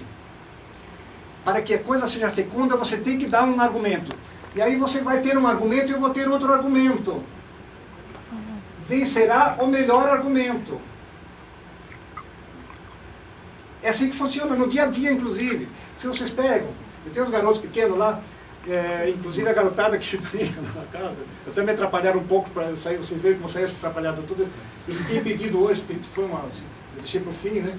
Pensei que era amanhã, até mudei, e aí não deu tempo de organizar direito essas coisas. Mas enfim, se você presta atenção, até na garotada, você vai ver que eles têm os seus conflitos. Um diz uma coisa, outro diz outra, mas, claro, logo vem, você é burro, não sei o que, isso não entra na coisa, mas tem uns que dizem, mas por que você diz isso? E aí, se você prestar atenção, eles vão dar um argumento, vão dar uma razão, um motivo. Inclusive na educação isso é importante, quando tem problema pais e filhos, ainda mais na adolescência, se você consegue levar nesse nível, né, tem as discordâncias, então, por que você está discordando? Qual é a razão que você tem? E aí não tem mais aquilo que eu falei no início, deixa eu fazer só eu já volto. Quem sabe mais e deve ensinar, e quem sabe menos e deve aprender. O Habermas nunca se colocou nesse sentido como professor, eu também nunca. Nas aulas sempre, olha, somos iguais perante a verdade. Quem é que vem na frente, quem tem o melhor argumento? Esse que é o importante. Vem esse argumento. E é interessante, quando você se dobra ao argumento, a um bom argumento, você não se sente diminuído. Não sei se vocês fizeram essa experiência já. Inclusive eu como professor, né, que é uma coisa pública, a gente fica, poxa, eu tenho que sempre me impor ter razão, não é verdade. Se você tem razão, tudo bem, mas se o aluno tem razão, você tem que aceitar a razão do aluno. O argumento, não porque o aluno é bonito, porque ele é rico, não. É porque ele consegue, porque o argumento não é posse de ninguém. A razão não é propriedade de ninguém. Então aí o argumento é que vai dirimir. Mas na hora que nós entramos, você discorda, nós entramos para um outro patamar. Aí desaparece você, desapareço eu, e estão os dois argumentos que a gente vai pesar um contra o outro. E aí, enfim, eu não sei se eu estou te ajudando. Deu para entender, entendi. É que eu não entendi, foi o seguinte. É que se você, por exemplo, tem um debate de ideias, diga que isso não é um copo, isso daí é uma garrafa d'água. Sim. Aí eu dou os meus argumentos, você também rebate, mas nesse debate eu acabo ganhando e isso daí vira um copo de cerveja. Tudo bem. Pode até ser, vamos supor que eu tenho um problema de visão, vamos supor. Não é tal ponto. Vamos supor que o meu problema de visão não distinguisse bem se é cerveja ou água. E eu aceitasse o seu argumento. Certo?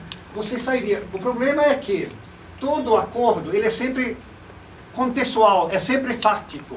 Todo acordo factual, é sempre contextual. Agora aqui estaria sendo feito nessa sala. Eu até dei o exemplo da fibra, seria feito em outra sala, mas é factual. Tudo bem. Só que esse consenso, ele não é absoluto, ele tem uma pretensão de validade, isso que é o interessante.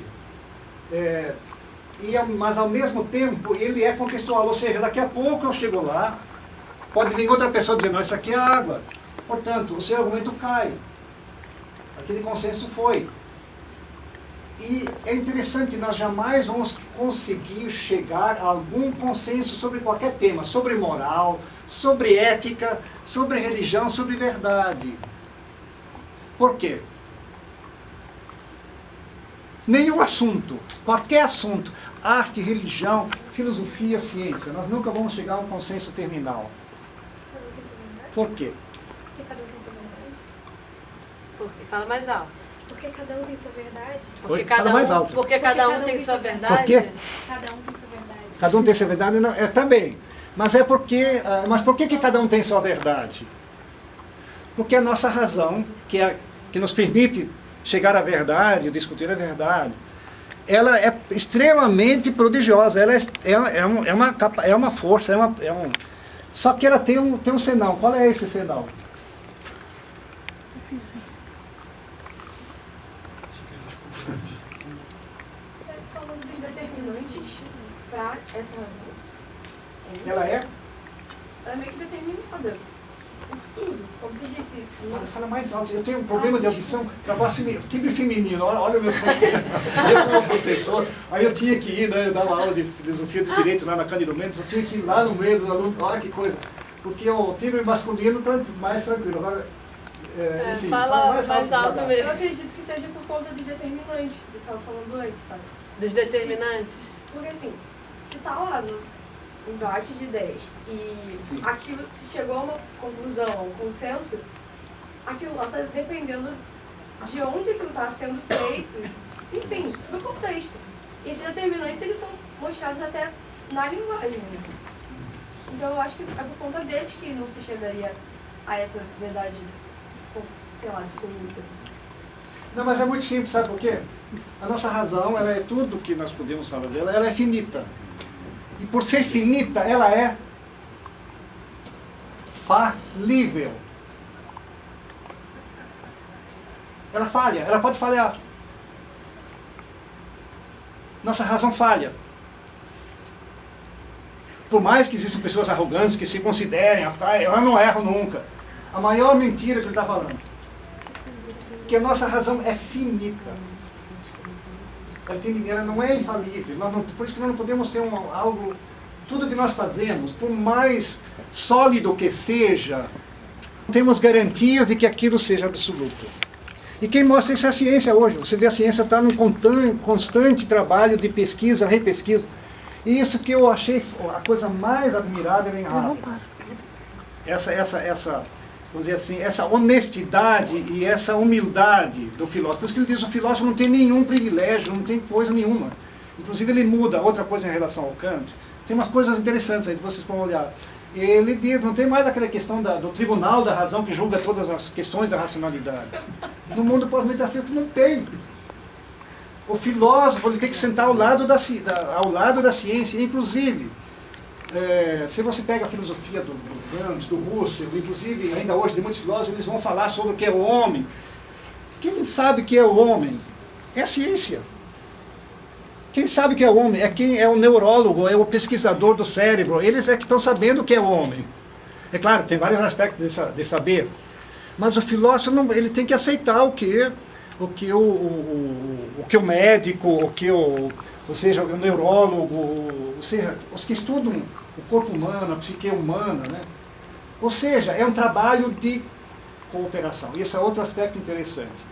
A verdade, porque a gente pensa assim, pô, o Habermas entra no mundo pós-metafísico, ele nivela, não tem mais tribunal da razão. Qual é o tribunal agora?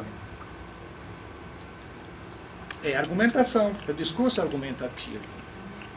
E o discurso argumentativo não tem raça, não tem cor, não tem cultura, não tem nada. Ele só tem razão falível, que é a razão de qualquer sujeito humano. E nesse sentido ele volta a um velho princípio aristotélico. A ontologia habermasiana é de Aristóteles, que coisa curiosa, e do Sócrates. Vocês já viram alguma coisa do Sócrates? É você que dá uma língua do Sócrates. Sócrates que é o grande pai da filosofia, ele morreu até pela filosofia. Né? Ele vem logo depois do Pitágoras ou do Pitágoras. O Sócrates realmente... ele mostra que a filosofia está exatamente no conhecimento da interioridade, etc. Mas o que o Sócrates fazia? E o Platão foi o discípulo do Sócrates. O Platão, quando o Sócrates foi obrigado a morrer, foi condenado, o Platão tinha 18 anos. O Sócrates era um cara um vagabundo que andava pelas ruas de Atenas. Aí se vocês lerem, quem gosta de teatro, pega como que é o nome do cara? É um grego que fez um teatro chamado As Nuvens. Aristófanes. Aristófanes escreveu. Aquele cara todo ridicularizado lá é o Sócrates, sentado lá. Era um cara ridicularizado, mas o Sócrates que descobriu a questão da verdade, não está mais nos deuses, não está mais lá nos oráculos, não está mais nada naquilo. A verdade, como é que ele buscava a verdade? Ego alter. É claro que não está ainda no contexto da filosofia da linguagem, mas é o logos, o legen. Então ele ensinava com os políticos, ele começava a falar, começava a interrogar, pergunta e resposta, pretensão de validade, argumentando. Quando os políticos se viam nus, eles achavam que sabiam tudo, não sabe? Na Agorá, lá em Atenas. E aí eles se tornavam ou discípulos, se convertiam, ou na linguagem. E é claro que quanto mais não significa, só um instantinho, essa posição do Habermas, não quer dizer, ele valoriza isso, então o trabalho, inclusive, ele mesmo dá exemplo, ele é extremamente rigoroso, inclusive com os alunos dele. A turma até se queixava mesmo. Agora, tem duas coisas a ver. De um lado, quanto mais você dominar a linguagem, mais chance você tem de defender a sua pretensão de validade. Certo? Por quê? O próprio diálogo, a própria argumentação é um processo de aprendizagem. Isso eu aproveito para dar uma dimensão da ética do discurso. É um processo de aprendizagem, a nossa razão é finita. Então, quanto mais eu trabalhar, quanto mais eu me tornar competente, quanto mais eu desenvolver a minha competência linguística e comunicativa, mais chances eu tenho, evidente. Porque, voltando ao Aristóteles, o que o Aristóteles diz? O que é o homem? É um zoon, logon erron. O que é o homem? Ele não falou um animal racional, não. É um animal dotado de linguagem. E pelo fato de ser um animal dotado de linguagem, ele é um zoon politikon. Ou seja, pelo fato dele possuir a linguagem, ele tem de se comunicar. E para ele se comunicar, ele precisa ter outras pessoas, ele precisa ter um espaço público. E, portanto, ele é um animal político. Ele precisa dos outros. Isso é Aristóteles. Portanto, o Habermas, ele não está tão... acho que ele caiu fora da filosofia. Para mim, é o autor mais genuíno da grande tradição filosófica ocidental e da filosofia contemporânea. Ele trabalha com esses conceitos. Então você vê, agora o importante é saber que, para Habermas, porque muitos colocam, é claro, o ato filosófico. Você vê, se você pega o próprio Descartes, ele tem lá um texto, né? Regulae ad directione ingenii. Então ele escreveu umas regras para educar o engenho, para você ficar bom na lógica, na argumentação. Os escolásticos eram muito bons nisso, eles trabalhavam muito essa questão da argumentação, né, da lógica.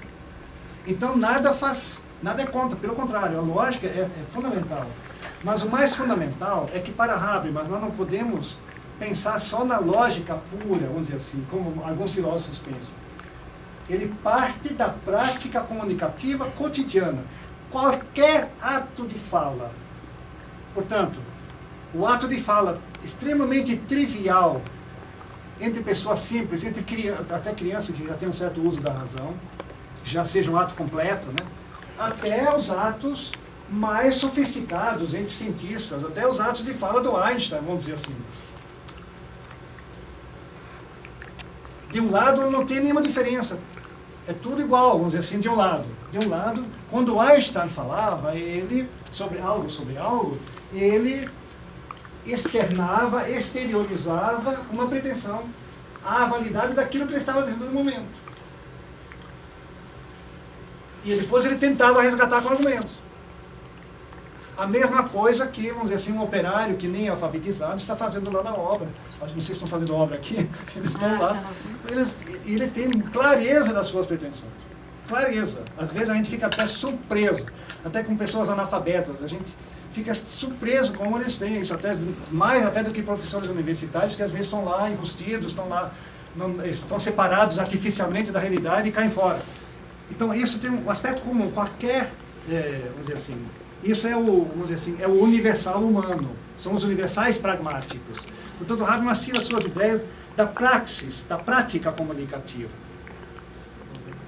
Por isso que ele foi marxiano, ele trabalhou com Marx, ele trabalhou, mas só que a praxis no sentido que engloba também a do Marx, a prática comunicativa. E aí que vem a ética do discurso. A ética do discurso, ela nasce, vamos dizer assim, da própria comunicação e se desenvolve a partir dessas ideias da comunicação. Agora, tem mais uma pergunta? Eu só queria colocar mais uma ideiazinha mas eu deixo... Só finalzinho mesmo. Já fechou? Não, pode ser a última. Não, espero que seja rápida a minha pergunta. O senhor falou que ele foi um estudioso da psicanálise de Freud. Freud dizia que educar é uma daquelas coisas impossíveis de serem feitas. Uhum. E como Habermas via o ato de se educar e a possibilidade da educação na escola? Não, a educação é isso, exatamente na troca. Você vê, em primeiro lugar, você tira aquela hierarquia antiga que tinha, né? Do funil, né? Que figurava em cima, né? Não, isso não existe. Para Habermas, tem o professor e tem os alunos. A professora e os alunos são participantes de um processo de busca da verdade. Porque para Habermas hoje, em contextos pós-metafísicos, a busca da verdade é absolutamente necessária, como antes. Até mais necessária ainda. Nós precisamos desesperadamente buscar a verdade. Só que essa busca não pode mais ser feita por os filósofos que estão lá em cima. A busca só pode ser feita de forma interdisciplinar, de forma cooperada. Aonde o sociólogo tem algo da verdade, ele vai dizer, ele vai botar na mesa, vamos dizer assim, botar na mesa. Aonde o psicólogo tem, aonde o arquiteto tem, aonde o pintor tem, aonde o filósofo também tem a dele, certo? E o filósofo ele tem uma tarefa especial, até mais complicada. Ele é o guardião da racionalidade, ele tem que cuidar para que a razão nunca seja colocada de lado. Quanto mais razão, melhor, ele tem que botar a razão. Portanto, porque é um processo ininterrupto, porque a nossa razão é infinita, falível. Portanto, nós não podemos dizer, a sua razão é infalível, vamos seguir a sua. Não tem. A sua é infalível como a minha, como a minha. É claro que nós temos as nossas competências, tem pessoas que estudam, se desenvolvem, isso tudo vai ajudar. Agora, só para falar da ética, portanto, eu acho que é um dos modelos mais interessantes. E se você olhar os pressupostos disso, A educação só é possível, nesse contexto, se houver um espaço público. Aliás, o trabalho de pós-doutorado do Habermas foi sobre a esfera pública, um livro clássico, que foi nos anos 50 e hoje em dia está reeditado, é um dos grandes clássicos, né? E a ideia do que vem lá do desaguar grega. Ou seja, para eu poder desenvolver essa teoria da argumentação, eu preciso de um espaço público e eu preciso da democracia. Senão não vai funcionar, porque se não for democrático o espaço público, haverá a imposição de alguém sobre o outro. Já não haverá mais a simetria universal. Tem que haver simetria, são os pressupostos. Não dá para a gente fazer tudo de uma vez, é uma teoria muito complexa, muita coisa. A simetria de chances. E a inclusão de todos os envolvidos. E, ora, isso é uma ideia da democracia. Faltaria uma coisa se não dissesse essa. A ética do discurso, ela também pode ser tida como um invólucro protetor da vulnerabilidade humana. Isso é um ponto que o Habermas coloca. Inclusive, ele também trabalha para fundamentar a sua ética, eu não entrei aqui, não só a partir vamos dizer assim, do imperativo categórico kantiano, mas ele trabalha também no sentido genealógico da moral cristã ocidental, que tem os mandamentos. Interessante, né, que tem aquelas normas éticas, por exemplo, não matarás, veja bem. São ideias absolutas, só que nós não temos mais a tradição hoje que tem base. Então é toda uma discussão muito interessante, mas eu não vou entrar. Uma coisa importante é essa. Ela é um invólucro protetor, seja da individualidade, da identidade do indivíduo. Porque veja bem, você aqui falou da garrafa de água, mas isso aqui é do mundo dos objetos. Nós temos o mundo social e o mundo subjetivo. Aí entra o quê? Por exemplo, as questões de amor, do relacionamento. A questão da autocompreensão do indivíduo nunca não pode mais ser solipsista, ela tem que ser comunicativa. E não pode deixar de ser. Pode ser, as pessoas que se retiram da comunidade acabam no suicídio. Nós temos exemplos bem recentes. Bem recentes. Então você vê, portanto, o indivíduo humano, o fato de ele ser um ser essencialmente comunicativo, como nós vimos com Habermas, isso não é uma grande vantagem, isso ele o torna muito frágil. Ou seja, isso quem diz é Marx, isso quem diz é o Habermas, são vários filósofos que dizem, inclusive o cristianismo. Você vê, são ideias que batem junto, não tem nenhum problema. Mas é isso aí, porque o que acontece? Que no Habermas lá na escola, ele não tinha como, veja bem, ser ele mesmo. E aí você pode perder até a identidade, pode acabar no final, né, num desastre. Então, por quê? Eu só posso ser eu através do outro. Ou seja, olha que coisa. A minha identidade, que é a coisa mais cara minha, o meu princípio de autonomia, de liberdade, né, de emancipação, eu não consigo só por mim mesmo. Quem tenta isso se dá mal, vai descobrindo, vai aprendendo que não está. Ele passa pelos outros. Se eu não for reconhecido por ninguém, eu jamais serei eu mesmo. Ou seja, a minha identidade está nas mãos de outrem da comunicação. Ou seja, eu sou extremamente frágil. E aí, se você pensar na ética do discurso, ela compensa essa fragilidade. Em que sentido? Aí vem uma intuição que o Habermas coloca. Ou seja, que o indivíduo é único e insubstituível. Essa é uma ideia da tradição ocidental, da filosofia, da religião, isso vem são coisas que você não pode jogar fora. Ou seja, o indivíduo é insubstituível e também ele é inviolável. E aí são os direitos humanos, que é uma ideia cristã que se tornou profana, né, através do Locke, né, através das teorias do contrato social, né? E, portanto, ela pode ser vista nesse sentido, mas ao mesmo tempo, a ética do discurso, ela consegue proteger a comunicação. Porque, veja bem, não basta proteger o indivíduo, o sujeito, que é vulnerável. Porque se ele não tiver essa relação, ele nunca vai ser ele mesmo, do mesmo jeito. Então eu tenho que tentar preservar comunicação. E como isso é feito? Através de comunicação. Esse que é o paradoxo. É o paradoxo. Então, a comunicação, que é a base da fragilidade humana, é ao mesmo tempo, vamos dizer assim, salvação, é a possibilidade, né, de a humanidade prosseguir. E a ética do discurso é exatamente aí. Vamos ter que encerrar agora. Agradecer então a palestra.